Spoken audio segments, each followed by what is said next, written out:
Parliament BJP అభ్యర్థి doctor Varaprasad గారు, doctor Chandrappa గారు బీజేపీ తిరుపతి జిల్లా అధ్యక్షులు, Ajay Kumar Tirupati BJP assembly convener, Varaprasad BJP జిల్లా ప్రధాన కార్యదర్శి, నా పేరు Panuganti Bhaskar BJP spokes person అధికారి వినేష్ యాదవ్. డాక్టర్ చంద్రప్ప గారు తీసుకుంటారు. సో ఈరోజు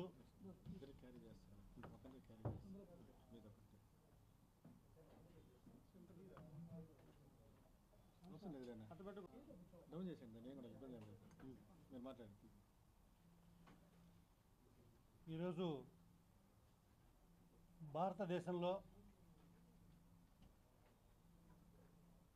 అలుపెరగని యోధుడు,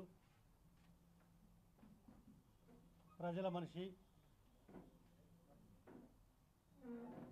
ఒక ప్రధానమంత్రిగా 2014 నుంచి 2024 వరకు ప్రధాన సేవకుడిగా పనిచేసి ఇవాళ 3వసారి ప్రధానమంత్రిగా ఎన్నిక కాబోతున్న శుభాభినందనలు, శుభాకాంక్షలు తెలియజేసుకుంటూ భారతీయ జనతా పార్టీ అభ్యర్థిగా పోటీ చేసినటువంటి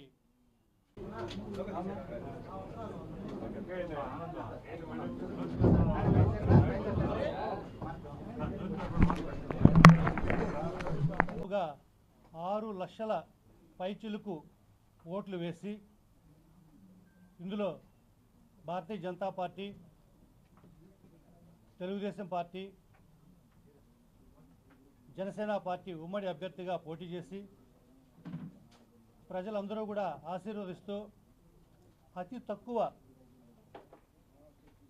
సంఖ్యతో, అతి తక్కువ ఓట్లతో గెలవలేకపోయినప్పటికీ ఆదరించినటువంటి 6 లక్షల పై చిలుకు ఓటర్లు వాళ్ళందరికీ కూడా తిరుపతి జిల్లా భారతీయ జనతా పార్టీ నుంచి మరియు మా నాయకులు, కార్యకర్తల వైపు నుంచి ప్రజలందరికీ కూడా ధన్యవాదాలు తెలియజేసుకుంటున్నాం. ప్రజలందరూ ఈరోజు కాంగ్రెస్ పార్టీ ఈ దేశానికి అవసరం లేదు, ఈ దేశానికి ఎన్డీఏ ప్రభుత్వం అవసరము, ఎన్డీఏ ప్రభుత్వం వల్లనే నరేంద్ర మోడీ గారి నాయకత్వంలో భారతదేశం ప్రపంచ స్థాయిలో గుర్తింపు పొందుతూ అన్ని విధాలుగా ఇటు సామాన్య ప్రజల దగ్గర నుంచి సాంకేతికంగా కూడా అంతర్జాతీయ స్థాయిలో అభివృద్ధి చెందుతూ ఈరోజు భారతీయులని చెప్పుకోవడానికే గర్వపడే స్థాయికి తీసుకొస్తున్నటువంటి మన ప్రియతమ ప్రధానమంత్రి గారు 3వసారి ప్రమాణ స్వీకారం చేయబోతున్నారు త్వరలో. అలాగే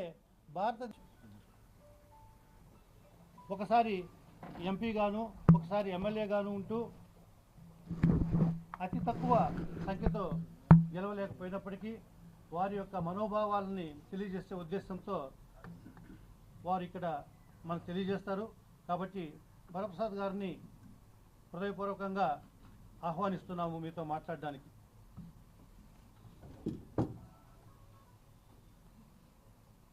ఐదు సంవత్సరాల తర్వాత ఈ పాత్రికేయ మిత్రులు, మీడియా మిత్రులతో తిరుపతిలో మాట్లాడే అవకాశం వచ్చింది.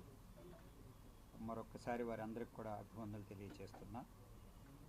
14 నుంచి 19 ఉన్నప్పుడు ఎంతో ఆదరించారు తిరుపతి ప్రజలు, మీడియా వారందరూ కూడా. అందరికీ ధన్యవాదాలు తెలియజేస్తున్నా. రాజకీయాల్లో గెలుపు ఓటములు సహజం.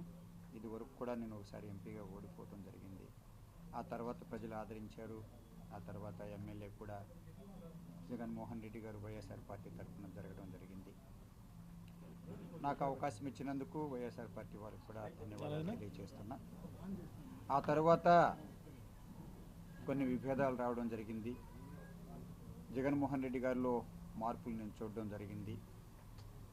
వారు ఏ విధంగా అయితే మొట్టమొదటిలో ఉన్నారో అది లేకోకుండా ఆ తర్వాత ఒక నియంతృత్వంతో, అహంకారంతో ఉన్నట్టుగా తెలిసింది నాకు. తర్వాత వారు సన్నిహితులతోనే ఎక్కువగా కులం అందరిని చూడకపోయినా దాదాపు ఒక 10 మందిని కేవలం వారి సామాజిక వర్గం చెందిన వాళ్ళని మాత్రమే చూసుకోవడంతో మాలాంటి సామాజిక స్ఫూర్తితో ఉన్న వాళ్ళకి చాలా బాధాకరంగా అనిపించింది. వారు కొన్ని సలహాలు కూడా ఇవ్వడం జరిగింది. ఈ విధంగా ఒక సామాజిక వర్గాలని చౌదరి సామాజిక వర్గం పోగొట్టుకోకూడదు, అలాగే షర్మిలా గారికి కూడా చేయవలసిన సహాయం చేయాలా, వారు ఎంతో కష్టపడ్డారు. అలాగే మైన్స్ విషయం కోఆపరేటివ్ సొసైటీ పెట్టండి, ఈ విధంగా మీరుగా చేసుకోవడం అది బాగుండలేదు, సిలికా కానీ అలాగే క్వాడ్స్ కానీ ఇసుక కానీ అని చెప్పడం జరిగింది. మొదట్లో ఎంపీగా ఉన్నప్పుడు నా సలహాలు తీసుకోవడం, బీసీ సోదరులను కలుపుకోమని చెప్పి నేను కోరినప్పుడు తీసుకోవడం, మైనారిటీని తీసుకోమని చెప్పడం, అవన్నీ నేను ఎంపీగా ఉన్నప్పుడు నా సలహాలు తీసుకునేవారు. ఆ తర్వాత క్రమేపా వారు ఎవరిని పట్టించుకోకుండా వారిగా చేసుకోవడం, వారితో పాటు ఉన్న కేవలం ఒక 5-6 చాలా బాధాకరంగా సజ్జల రామకృష్ణ గారు, అలాగే సాయిరెడ్డి గారు, అది దురదృష్టవశాత్తు ధనంజయ రెడ్డి గారు ఒక ఐఏఎస్ ఆఫీసర్ ఉండి, నేను కూడా ఒకప్పుడు ఐఏఎస్ ఆఫీసర్, మాకు ఒక కట్టుబాటు ఉంటుంది. కానీ అది ఏది లేకోకుండా ధనంజయ రెడ్డి గారు రెండిటికి రాజకీయానికి అలాగే అడ్మినిస్ట్రేషన్కి తేడా లేకోకుండా వారు ప్రవర్తించడం. ఇక్కడ చూస్తే మిథున్ రెడ్డి గారు వయసు లేకపోయినా అనుభవం లేకపోయినా వారు ప్రాధాన్యత తీసుకోవడం. ఇక్కడ తిరుపతిలో చూస్తే కేవలం వారు అప్పుడున్న మాజీ ఎమ్మెల్యే గారు వారు ఆ విధంగా ప్రవర్తించుకోవడం, నియంతృత్వం ఎక్కువైపోయి కేవలం ఒక సామాజిక వర్గం కొంతమందే, అది సామాజిక వర్గం పూర్తిగాని కూడా నేను చెప్పట్లా. అలాగే విజయసాయిరెడ్డి గారు, ఎందుకు నాకు బాధ అనిపించిందంటే ఒకసారి ప్రజలకు తెలియచేయాలి, నేను మరొకసారి రాజకీయంగా మాట్లాడటం లేదు. అక్కడ సిలికా ఆ విధంగా మీరుగా చేయడం వలన గ్రామాలు అన్నీ కూడా శ్మశాన వాటికలు అయిపోతున్నాయి, తాగునీరు సాగునీరు పోతుంది, కనుక వాళ్ళకి ఇళ్ళు స్థలాలు కూడా పోతున్నాయి, పొలాలు పోతున్నాయి అని చెప్పినప్పుడు, నేను కోఆపరేటివ్ చెప్పినప్పుడు విజయసాయిరెడ్డి గారు ఏమాత్రం పట్టించుకోకుండా వారు ఇష్టం వచ్చినట్టుగా కొంతమందిని కేవలం వైఎస్ఆర్ పార్టీ వాళ్ళని కూడా అరెస్ట్ చేయడం. ఆ తర్వాత నేను కొన్ని గ్రామాలకు వెళ్ళి గ్రామ ప్రజల్ని నేను సహాయంగా ఉండి ఎక్కడెక్కడ సిలికా చెయ్యకూడదని చెప్పినప్పుడు బాధాకరమైన విషయం ఏమిటంటే విజయసాయిరెడ్డి గారు ఏ రోజు కూడా ప్రజల్లో ఉండని వ్యక్తి, మీరు ఆ గ్రామానికి ఎందుకు వెళ్ళారు, బల్లోలు గ్రామానికి ఎందుకు వెళ్ళారన్నప్పుడు నాకు చాలా చిన్నతనం అనిపించింది. ప్రజల దగ్గర గెలిచిన వ్యక్తిని నేను సిలికా అక్కడ చెయ్యకూడదు, అది ఆపించడానికి నేను ప్రయత్నం చేసినప్పుడు ఆ విధంగా వారు అడ్డు వచ్చిన వాళ్ళని అరెస్ట్ చేయడం అన్నది చాలా బాధాకరం అనిపించింది. అలాగే ఇసుక విషయంలో కూడా మధుసూదన్ రెడ్డి గారు స్వర్ణముఖిలో అలా చేస్తుంటే నేను అడ్డు చెప్పడం జరిగింది. అది కూడా వారిని ఎవరైతే అడ్డు పెట్టారో రైతులకు ఇబ్బందిగా ఉంది, సాగునీరు తాగునీరు లేకోకుండా పోతుందని చెప్పినప్పుడు మమ్మల్ని పట్టించుకోకపోవడంతో చాలా బాధాకరం అనిపించి, ఎప్పుడైతే మొదటి లిస్టులో నాకు నోరుగా తెరిచి అడగల, మొదటి లిస్టులో నా పేరు లేనప్పుడు మొట్టమొదటి కష్టకాలంలో నుంచి ఉన్న వ్యక్తిగా, జగన్మోహన్ రెడ్డి గారు జైల్లో ఉన్నప్పుడు నేను ఉన్న వ్యక్తిగా నా గౌరవం నాకు రాలేదని చెప్పి నేను ముందే బయటికి రావడం జరిగింది. అంతే తప్ప రాజకీయాలు కూడా కాలేదు. వారిలో మార్పు నేను చూస్తున్నా. మొదట ఒక జైల్లో ఉన్నప్పుడు ఒక మంచి మనిషిగా, ప్రతిపక్షంలో ఉన్నప్పుడు ఒక రాజకీయవేత్తగా, ఆ తరువాత అధికారం వచ్చిన తర్వాత నియంతృత్వంతో దురహంకారంతో ఉండడం, ఎవరిని పట్టించుకోకపోవడం నేను చూడడంతో మాలాంటి వాళ్ళు కేవలం ప్రజల సేవ చేసుకోవాలని అన్నీ కూడా విడిచిపెట్టి ఐఏఎస్ రాజీనామా చేసి కుటుంబాలను విడిచిపెట్టి మేము ఇక్కడికి వచ్చినప్పుడు మా స్థానం మాకు రాలేదని సలహాలు కూడా తీసుకోలేదు అని చెప్పేసి బాధాకరంతో మేము బయటికి రావడం జరిగిందని చెప్పి మేము తెలియజేస్తున్నాం. ఆ తర్వాత ఎన్డీఏ కూటమి ఒక గొప్ప ఆలోచనతో ఏర్పడింది, చాలా గొప్ప ఆలోచనతో. ఎందుకంటే నేను కూడా చదువుకున్న వ్యక్తిగా రాజకీయాల్లో మాత్రం కాకుండా ఐఏఎస్లో గత 50 సంవత్సరాలుగా నేను ప్రజల సేవలో ప్రత్యక్షంగా పరోక్షంగా ఉండడం జరిగింది. ఏ రాష్ట్రంలో కూడా లేని విధంగా గత 5 సంవత్సరాలు, ముఖ్యంగా గత 3-4 సంవత్సరాలు ఏ విధంగా తయారైపోయిందంటే ఏ మాత్రం కూడా ప్రజాస్వామ్యం లేకోకుండా నియంతృత్వంతో అహంకారంతో, ఏమాత్రం కూడా ఒక చట్టం అంటే విలువ లేకోకుండా, ప్రజలంటే విలువ లేకోకుండా, పేరుకు మాత్రం బీసీఎస్ఎల్ అని చెప్పుకుంటూ ఎవరు ఏది ముఖ్యమో వారే తీసుకుంటూ కేవలం ఆ 10 మందే తీసుకుంటూ ఆ విధంగా ఉండడంతో చాలా బాధాకరం అనిపించడంతో ఇక్కడ ఎన్డీఏ కూటమి ఏర్పడింది. చంద్రబాబు గారికి మనస్ఫూర్తిగా నేను ఒక పౌరుడిగా, చిన్న రాజకీయవేత్తగా వారికి చేతులు జోడించి నమస్కారాలు తెలియజేస్తున్నా. ఎందుకంటే ఎవరురా దీనికి అంతం పెడతారు నాకు తెలుస్తుంది. చదువుకున్న వ్యక్తిగా, సామాజిక స్ఫూర్తితో ఉన్న వ్యక్తిగా, ఒక అణగారిన వర్గాన్ని నుంచి వచ్చిన వ్యక్తిగా వారు సంక్షేమ పథకాలని చెప్పి తెలియచేస్తూ ఏ విధంగా అక్రమాలు చేస్తున్నారు, ఏ విధంగా అక్రమాలతో వచ్చిన అవినీతితో వచ్చిన డబ్బులను మళ్ళా ఏ విధంగా ఓట్లు కొనుక్కోవాలన్నది కంటికి కనిపిస్తుంది. ఆ సమయంలో చంద్రబాబు గారు ముందుకు రావడం అన్నది ఒక పౌరుడిగా, ఒక రాజకీయవేత్తగా వారికి మనస్ఫూర్తిగా అభినందనలు తెలియజేస్తున్నాను. దానితో పాటు పవన్ కళ్యాణ్ గారు వయసులో చిన్నవారైనప్పుడు కూడా నాకు 2009 నుంచి కూడా సుపరిచితులు. వారి దగ్గర నేను చేరాను. రాజకీయం మొదలుపెట్టింది, అరంగేట్రం చేసింది చిరంజీవి గారు పార్టీ పెట్టినప్పుడు కూడా పవన్ కళ్యాణ్ గారితో నేను అరంగేట్రం చేయడం జరిగింది రాజకీయం. వారు కూడా వెంటనే ఈ విధంగా వారు ఒకసారి చెప్పారు, ఇది చెప్పడంలో కూడా సీక్రెట్ లేదు, నాకు వ్యక్తిగతంగా జగన్మోహన్ రెడ్డి గారి మీద ఏమీ లేదు. మొదట్లో వారు గత 5 సంవత్సరాలుగా నియంత్రణతో పాలన, అహంకార పాలన చూసిన తర్వాత, అవినీతి చూసిన తర్వాత నా ఆంధ్ర రాష్ట్రాన్ని నేను కాపాడుకోవాలా, ఆంధ్రప్రదేశ్లో ఉన్న ప్రజలను కాపాడుకోవాలా, అందుకే నేను చంద్రబాబు గారు కూడా ఈ విధంగా కలవడం జరిగిందని చెప్పడం జరిగింది. వారు నోటితో నాకే చెప్పడం జరిగింది.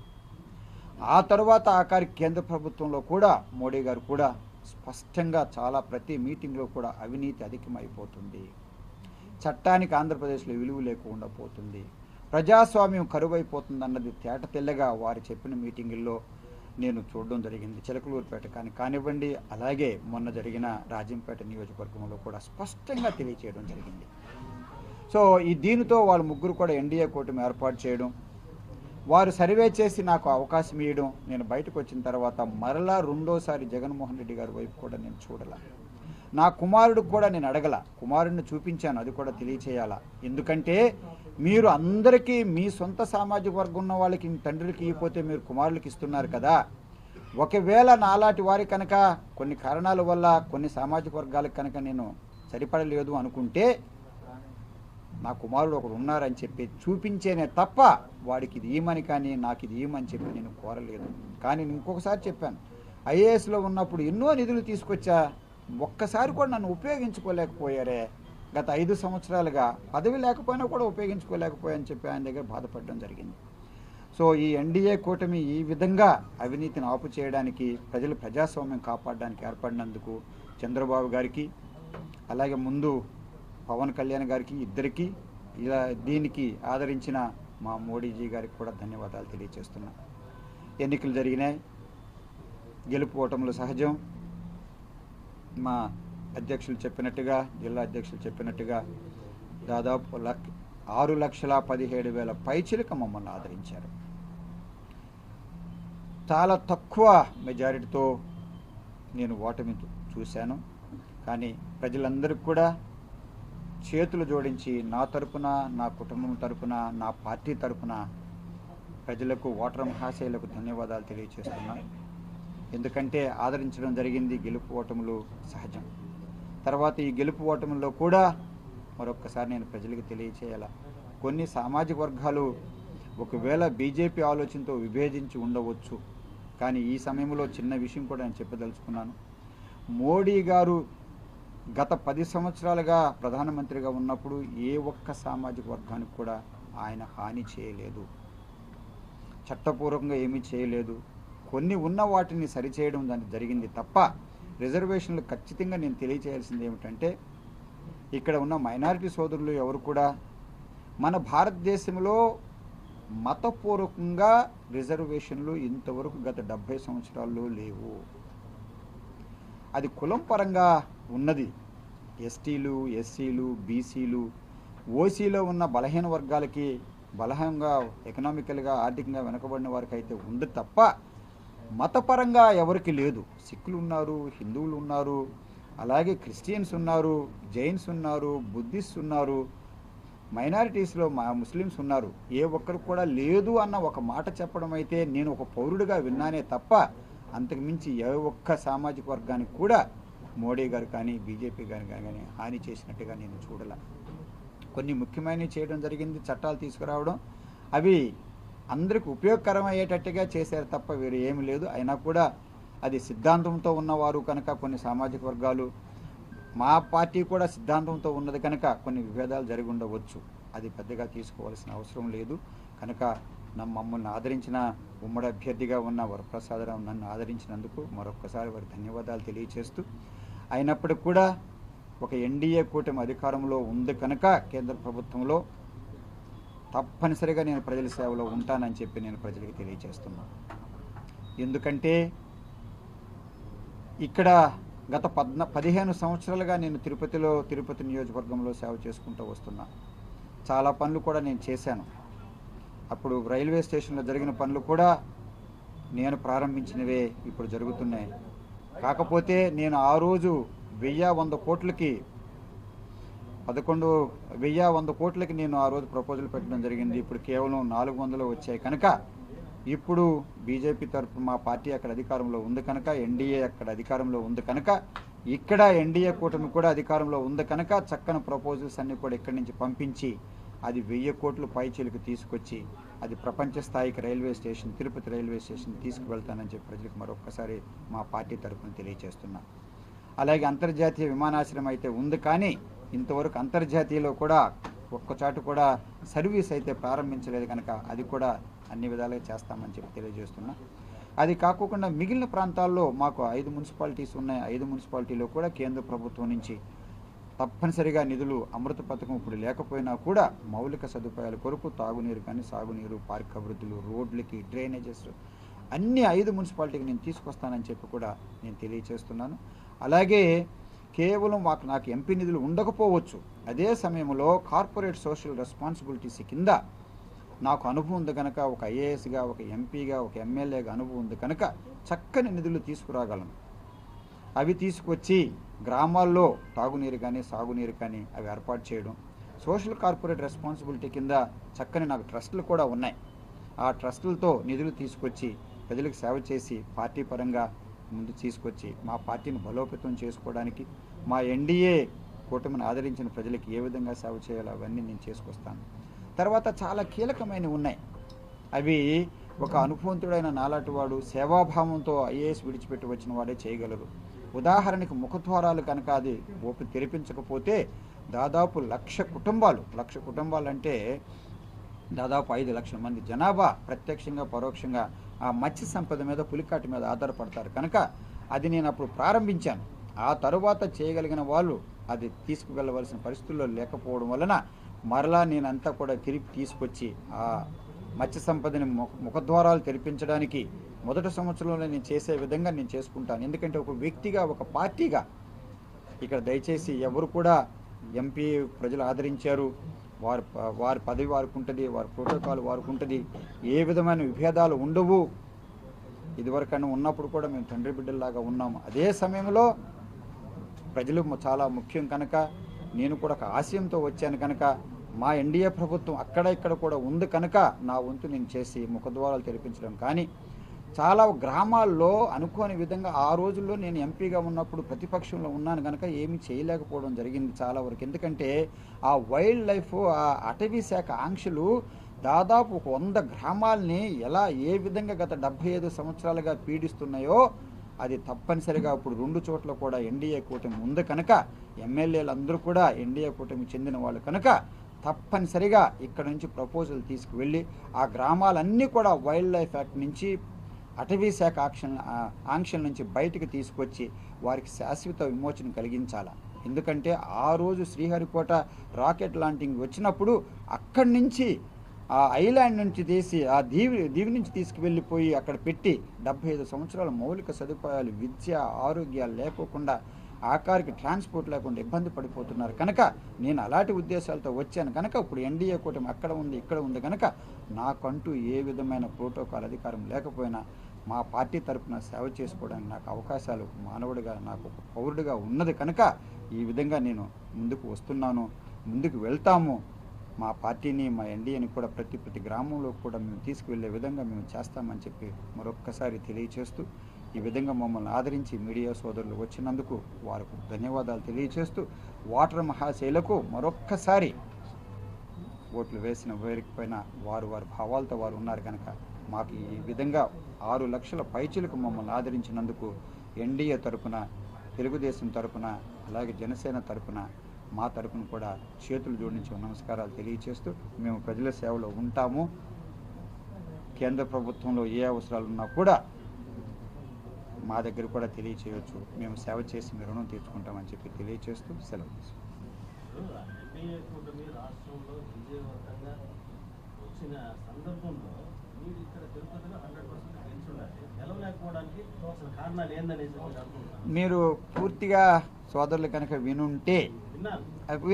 క్షమించండి నాన్న, అందరూ తెలిసిన వారే. ఎందుకంటే పార్టీలు సిద్ధాంతపరంగా ఉంటాయి. కొన్ని సామాజిక వర్గాలు విభేదించి ఉండవచ్చు, స్పష్టంగా తెలియచేశాను. కనుక నాన్న ఇక్కడ ఒకే చిహ్నం అయి ఉండుంటే మీ ఆలోచన విధం కరెక్ట్. ఇది చిహ్నాలు వేరు కనుక సామాజిక వర్గాలకి కొన్ని పార్టీల సిద్ధాంతాలతో విభేదించడానికి అవకాశాలు ఉన్నాయి కనుక తేట తెల్లగా మీకు కనిపిస్తుంది. కనుక అందుకే మా బీజేపీ అధికారంలోకి వచ్చిన తర్వాత కూడా ఏ రోజు కూడా ఆ మైనారిటీ సోదరులకు హాని అంటూ జరగలేదు.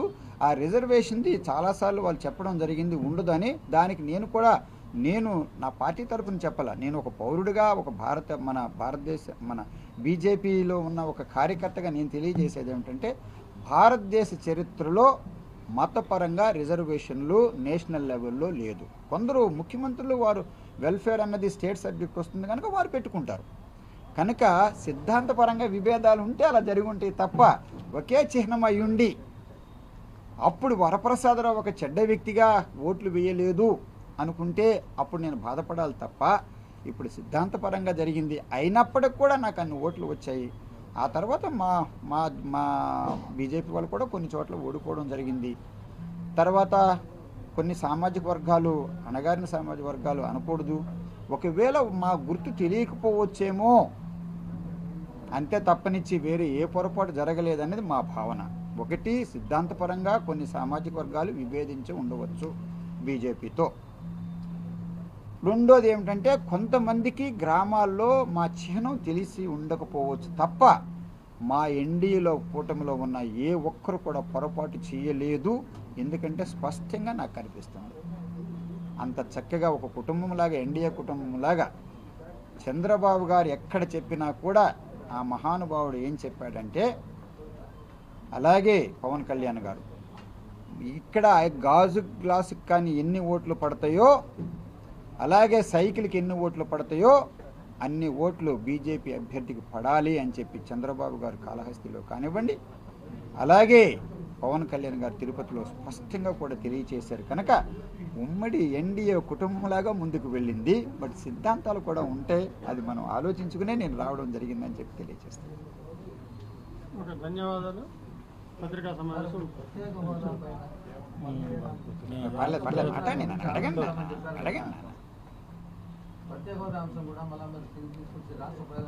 అది చాలా పెద్ద విషయం కనుక నాన్న అది ప్రభుత్వాలు నిర్ణయించవలసిన విషయం. కాకపోతే ఒక్క విషయం మాత్రం ఒక పౌరుడిగా తెలియచేస్తున్నాను. నాకు తెలిసి గత 15-20 సంవత్సరాల్లో ఏ రాష్ట్రంలో కూడా ప్రత్యేక హోదా ఇచ్చినట్టుగా మేము ఎక్కడు చూడలేదు కనుక నాన్న అది రాష్ట్రంలో ఆ ప్రత్యేక హోదా విషయము కేంద్రంలో కలిసి ఆలోచిస్తారు. ఇప్పుడు ఎలాగో 2 చోట్ల ఎన్డీఏ కూటమి ఉంది కనుక అది తర్వాత ఒకటి మర్చిపోకూడదు. మనం చాలాసార్లు మనం పొరపాటు చేస్తాం. నేను కూడా ప్రత్యేక హోదా కొరకు పోరాడిన వ్యక్తుల్లో నేను ఒకనే.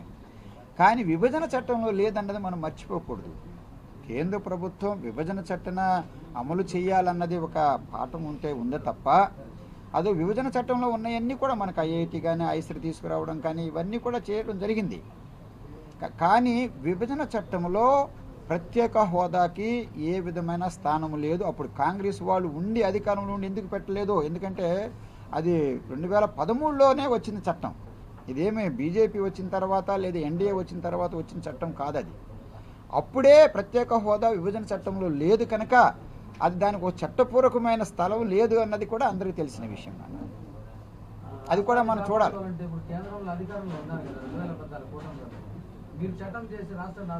అది కన్నా విభజన చట్టం వేరు. నేనేమంటానంటే ఇప్పుడు విభజన చట్టంలో లేదు. విభజన చట్టంలో ఉంటే రాష్ట్రం తరపున అడగడానికి వాళ్ళకి హక్కు ఉంటుంది. కేంద్ర ప్రభుత్వం కూడా అమలు చేయవలసిన బాధ్యత వాళ్ళ మీద ఉంటుంది. కనుక ఇది చట్టపూర్వకంగా లేదు. అది తర్వాత దాని విషయం మాట్లాడవలసింది పెద్ద లెవెల్లో ముఖ్యమంత్రులు ప్రధానమంత్రులు మాట్లాడవలసిన విషయం కనుక తెలియజేస్తుంది. నానా థ్యాంక్ యూ సో మచ్.